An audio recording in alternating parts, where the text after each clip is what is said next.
हे अर्जुन, शास्त्रों में कई प्रकार के यज्ञों का वर्णन है, जिनके द्वारा प्राणी देवताओं की आराधना करके उनको प्रसन्न करते हैं।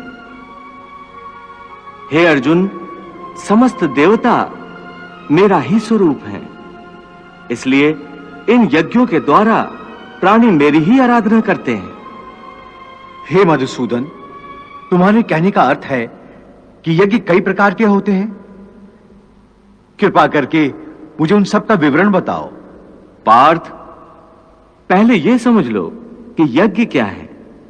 अपनी किसी श्रेष्ठ वस्तु को, अपने धन दौलत को, अपनी किसी विशिष्ट भावना को, बल्कि अपनी किसी तीव्र कामना को भी मुझ परमात्मा के चरणों में समर्पण कर देना, इसी को यज्ञ कहते हैं।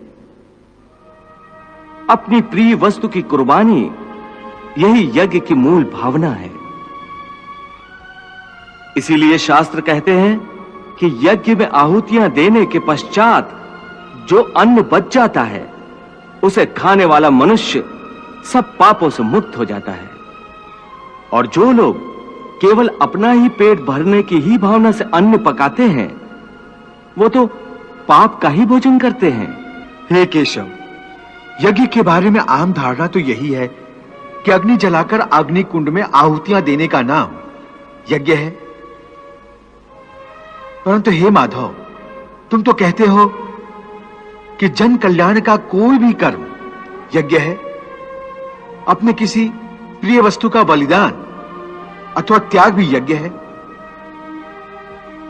इसका अर्थ क्या है?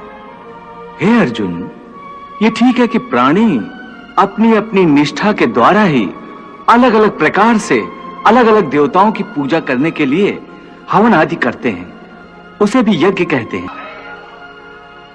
और कुछ लोग परमदानी होते हैं, वो अपने धन आदि का दान करते हैं, वो भी यज्ञ है, उसे द्रव्य यज्ञ कहते हैं। कई योगी निस्वार्थ भाव से विद्या दान करते हैं, उसे ज्ञान यज्ञ कहा जाता है। इसके अतिरिक्त अष्टांग योग साधन की कुछ योगिक क्रियाएं भी ऐसी हैं, जिनके द्वारा कई योगी पुरुष आध्यात्मिक सिद्धियों के लिए प्राणायाम की क्रियाओं पर आधारित प्राण यज्ञ करते हैं। भगवान श्री कृष्ण अष्टांग योग और तंत्र की बात भी कर रहे हैं, उसकी व्याख्या क्या है? देवी, अष्टांग योग एक प्रकार की दिव्य चिकित्सा है, जिससे मानव के समस्त रोगों का नाश हो जाता है। चाहे शरीर के रोग हों, चाहे मानसिक रोग हों, चाहे आध्यात्मिक ग्रंथियां हों, सबकी चिकित्सा के साधन योग शास्त्र में वर्णित है। इन साधनों में प्राणायाम, तंत्र, मंत्र और यंत्र प्रमुख हैं।